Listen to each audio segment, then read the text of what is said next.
Hi everybody, welcome back to my channel. My name is Foxy and this is Foxy Books and Planning. Welcome to another New Year's video. So this is actually the Foxy Books Award Show time. This is where I'm going to go over the best and worst books that I personally read this year. As a reminder, these are my personal opinions. You may love these books, you may hate these books. Regardless, my personal opinion, my thoughts. It does not discount whether or not these books are objectively good, just opinions. It's just books. It's not that serious. A couple of ground rules for how I determined these lists. So any book that I did not finish has been removed from these lists. It's not going to be on the worst books of the year. It's not going to be on the best books of the year. Last year I did include DNFs. This year I decided it wasn't fair because I hadn't finished the book. Therefore, here we are. So on my spreadsheet, I looked at every book that I gave a 1, 2, or 3 star book or 1, 2, or 3 stars for the worst category. So not all of my 1s, not all of my 2s, not all of my 3s will show up in here. What it really came down to was which books did I read that I wished I hadn't wasted my time on, that I wish I could have replaced with something else that I may have enjoyed better. And then for best, it was any book that I gave 5 stars to, and any book that I was very, very excited to read again and wouldn't mind reading 2 or 3 times. Also, I do have an honorable, or for the worst books, dishonorable mention for my least favorite nonfiction books that I read. Sometimes I do include the nonfictions in my bests and worst, but I've read only a couple this year, and I normally like to break them out. So my best 5 fiction, my worst 5 fiction, and then my best nonfiction and worst nonfiction. So with that, we are going to get started with the Party of Sadness, or the Party of Grump, or whatever you want to call the worst books I read this year. And we are going to go from least abhorrent to most abhorrent. Starting with the nonfiction read. So my dishonorable mention for nonfiction this year is Nut Jobs, cracking California's multi-million-dollar nut heist with Mark Fennell. This was an Audible original that I got for free in July or August before they made them all free if you had an Audible membership. And what really did this for me was I'm used to Audible originals kind of being books, and this was more of a podcast format. Not that podcasts are necessarily bad, but it was Mark Fennell going to California, going around the farming regions to talk about the nut heists and how the nuts are grown and all of that kind of stuff. And part of the reason that this was not my least favorite nonfiction I read this year, of all the nonfiction I read that I did not DNF, was that there really wasn't a conclusion. They spend a lot of the podcast kind of hyping up, trying to figure out who the villains are and who was doing this and how they were doing this.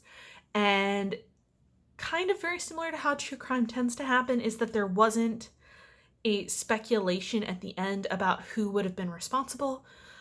It's very much, we have no idea and we're never ever going to catch them. This is just, I just wanted to look at the California nut industry. So it really wasn't what I was hoping for. It wasn't what it was sold as. And overall, I was very disappointed. Number 5 on my list of worst books of the year is Troubled Blood by Robert Galbraith. Now, I did give this 3 stars. I went a whole lot into detail about it back in September when I read it and finished it, or October, whichever month that was. I think it was September. I will put a link up to the reading wrap-up so you can hear my full thoughts. But part of the reason this was one of my worst books of the year was that all of the drama about this book really overshadowed the content for me.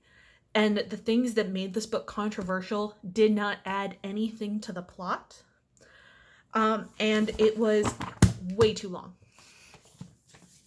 So normally J.K. Rowling, who is Robert Galbraith, has this habit of her 4th or 5th book in the series. So like if you look at the Harry Potter books, they progressively get bigger until book 5. And then books 6 and 7 are shorter. But this was too much. There was too much extra stuff thrown in. I wanted her to go back to like the Cuckoo's Calling, where we focused on the mystery and not on Strike and Robin's relationship, not on the possibly transgendered serial killer who is not transgender. Whole thing. Please see please see my previous review for that whole thing. But that is why this is number 5 on my worst list. It probably would have been higher, but there were other books that I had more bones to pick. All right. So next is Five Dark Fates by Kendra Blake. This was the last book in the Three Dark Crowns series. And why this is number 4 is it was completely pointless. The ending was unsatisfactory. And as much as I love Kendra Blake and I love her writing style, I love a lot of her other books. This series got away from her and should have been significantly shorter. And somebody needed to sit down and say, we are dragging this out way too long. Let's see what we can condense. It was bad. It is, like I said, it's the last book in the Three Dark Crowns series. I really wanted people to die. I needed some deaths. We really didn't get a whole lot of death. It did not deliver on the original premise, and I overall was not happy with how the book turned out. It makes me wish that I had just stopped at book 1, maybe book 2. Book 2 was kind of pointless too, but that's neither here nor there. But I wish she would have stopped and kept this as a duology like it was originally intended to be, or maybe even just a trilogy instead of, I think it turned into 5 books. But whatever it was 1 book, 2 books too many. All right, number 3 on my worst list is American Royals by Catherine McGee.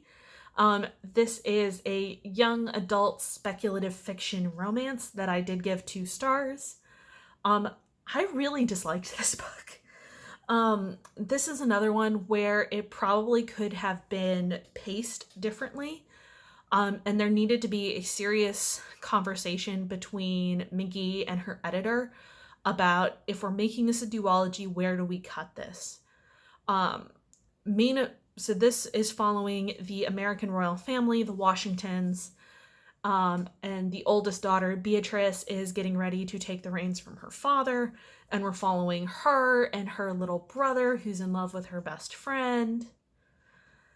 And Beatrice is in love with her bodyguard. And then there's a whole side thing where her little brother's old girlfriend is trying to get back with him. And it had so much promise. Interesting concept. It was just paced terribly. This is one of those books where the ending of this book should have been the halfway or 3/4 way mark. But that's not what happened. I really wished that this had been paced better. I wish it would have lived up to its premise a little bit more. But that is why it is number 3. Number 2 on my list is The Long Dark Road by P.R. Black. I gave this 2 stars. I had this as a NetGalley ebook. Or I had this book from NetGalley. It's one I requested based on the summary. And the way this was sold was a domestic thriller in which a mother is going back to the town where her daughter disappeared under mysterious circumstances, and she's trying to find out what happened to her daughter. I feel like this could have been done differently. And the twists were not well done. As I talked about in my October review, I believe, I'll link it up here, is that One of the things that I think makes a great mystery thriller novel is that there are seeds planted throughout the book about what the twists are going to be. So if you've read a lot of mystery thrillers, you can kind of start to put the pieces together, and you're normally supposed to be about one step ahead of your detective character, unless it's Poirot or Sherlock Holmes. You're typically one step behind them. So when we got to the end and the twists were revealed, I was just kind of like, but this makes no sense. This was set up nowhere in this book, ever. It was just kind of like, oh, I figured it out based on information that was never made available to the reader, and that's why it really didn't work for me. I also did not appreciate the book gets very, very dark at the end. And I understand what the author was trying to go for, but I feel like it got to a point where it was like, this is not where this book was going at the beginning. But regardless, I'm sure it's a thriller for somebody. It just wasn't a thriller for me. And then my least favorite book for this year, or for 2020, I'm sure if you've been on this channel for this year, or for 2020, you probably have an idea of what this is. And it is, drumroll please, Damsel by Elena Arnold. This was my only 1 star for the year. I hated this book. I hated the pacing. I hated the themes. I hated the character development. I thought that this had one of the most interesting premises of all YA fantasy romancy novels, in that the book starts with the prince going out to kill a dragon and rescue a damsel who is going to become his queen.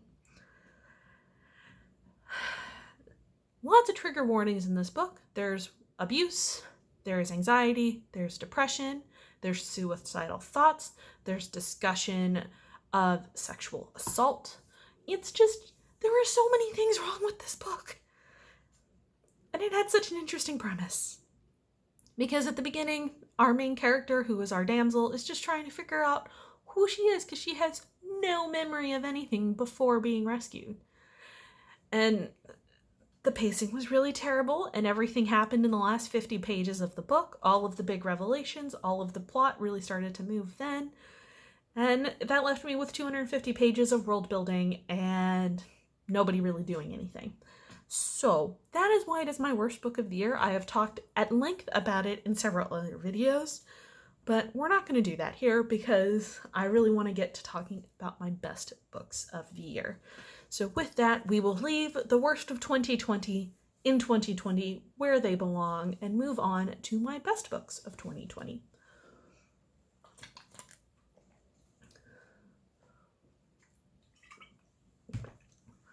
Okay, so my honorable mention nonfiction for 2020 is A History of Death in 17th Century England by Ben Norman. I did have this from NetGalley. It was one of the first books I got from NetGalley. I really enjoyed this book in terms of nonfiction. It was really informative. It was really interesting. I am definitely that macabre person who likes to learn about death and how death is practiced in different places and whatnot. But I really, really enjoyed this. And it was a really good entrance into NetGalley for me. I do recommend that if you are interested in that very specific subject material, you pick it up. If you just want to learn about how death was handled back in the day, I would also suggest that. Or if you're just looking to read some weird history that's not George Washington's biography, also highly recommend. All right, so number 5 for my best books of the year was Bromance Book Club by Lisa K. Adams. I picked the first book. I did read the 3 currently available books in the series, but I wanted to do Bromance Book Club Book 1 because this really changed my opinion of romance novels because it was so different from the romance novels that I had read before. So this one is told from the male point of view. Our male main character is in the middle of a separation divorce from his wife, and his friends who are using romance novels to educate themselves about how to be better husbands kind of pull him in and try and educate him to help him save his marriage. And I really loved the premise. I loved the execution. I loved the little snippets from the romance novel that he's reading inside the book. The romance element was really great because it's not two people coming together for the first time. These people have been together, they know each other, and they're trying to fix what was broken. Love it. Highly, highly recommend it. Even if you're not a romance novel person, just try it. It's not your typical romance novel. There are some adult scenes, but still highly, highly recommend you at least give it a shot. All right, next I actually have physical books for some of these. So Thrawn by Timothy Zahn. This is the first book in the first Thrawn trilogy, or let me rephrase. If you go with the extended universe, this is the first book in the second Thrawn trilogy. There is a no longer canon Timothy Zahn trilogy where he introduces Thrawn that takes place 5-ish years after Return of the Jedi. That is amazing. Highly recommend you check it out. I will make a note. I think I talked about it in another video somewhere. I'll find it. But this is the reintroduction of Thrawn into canon and explains how Thrawn became a Grand Admiral in the Imperial Fleet. I love this book. I love Thrawn. I really want to read the next one. So we will see where that goes from there.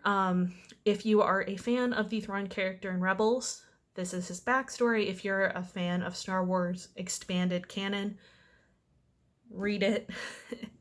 If you're a Star Wars, any kind of Star Wars person, read this. It's a little slow to start, but trust me, it is absolutely worth it. And considering that Thrawn was name dropped in Mandalorian, I really, really, really want to see Thrawn in live action at some point. But number 4. The next one is Gilded Wolves by Roshani Chokshi. I think I said at mid-year reading wrap-up, TBR, Q&A questions that this was probably going to be one of my favorite books of the year. It definitely is. I do want to reread it now that I have Silvered Serpents, which I was mixed about, but still enjoyed. This is a heist book, speculative, alternate history, fantasy, magic. I really love the magic system in this in terms of the forging. I love all of our main characters. There's a good slice of the different French cultures, both abroad and internally. There's a fair bit of representation. And I really, really loved this. I went into it thinking that it was going to let me down, and it definitely did not. It is a ride from the start. So if you're looking for fantasy, interesting magic systems, or a heist book that's a fun read, this is your book. Silvered Serpents, little less action-packed, but still definitely worth it. And I cannot wait until book 3 comes out, which I think is next year. Please excuse me while I check to see when the next book in this series comes out. Because that is one I will be requesting on NetGalley as soon as I can.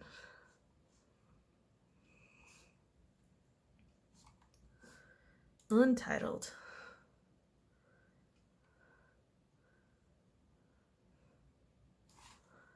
Allegedly, it is coming out in 2021, but who knows? But yes, I highly, highly recommend her, and I'm looking forward to reading some more of her books next year. All right, number 2, I did cheat just a little bit. So I have Orconomics by Zachary Pike, but I actually decided that I enjoyed these books so much that I really wanted to put book 1 and 2 together. So for this one, it's really the Dark Prophet Saga is at second place. This is a humorous blending of traditional cliche fantasy, Dungeons and Dragons-y type of things with modern American kind of sensibilities. And the mashup is so amazing, and the characters are hilarious, and the plots are hilarious, and the pacing is amazing. I really, really, really love these books. I probably will reread them at some point this year. The third book is allegedly coming. I think the last time I checked, it was in the middle of being written. But I'm just gonna check. Books. So Dragonfired, which is going to be the third book and final book in the Dark Prophet series, is listed as coming soon-ish. He's in the drafting phase, so it probably won't come out until 2022. That's a strange thought to me. But I will probably reread books 1 and 2 either this year or next year, once there is a release date for book 3. I really enjoy these. I highly, highly recommend them if you're a fantasy lover. Book 2 definitely takes things in a little bit of an unexpected way. So I really, really, really do recommend this and hope you all will pick up this series. The last book, like my worst of the year, probably shouldn't be a big surprise, is The Guest List by Lucy Foley. This one is super hyped. It was included in the book of the month in, I think, May, because it came out June 2nd. I went out and bought it June 2nd, and I think I read it in like 2 days. I absolutely adore this book. It's very atmospheric. It delivers on its premise. It's an amazing, amazing mystery thriller. I'm a little concerned because I have her other book. Her other mystery thriller, The Hunting Party, and it's supposed to be very similar.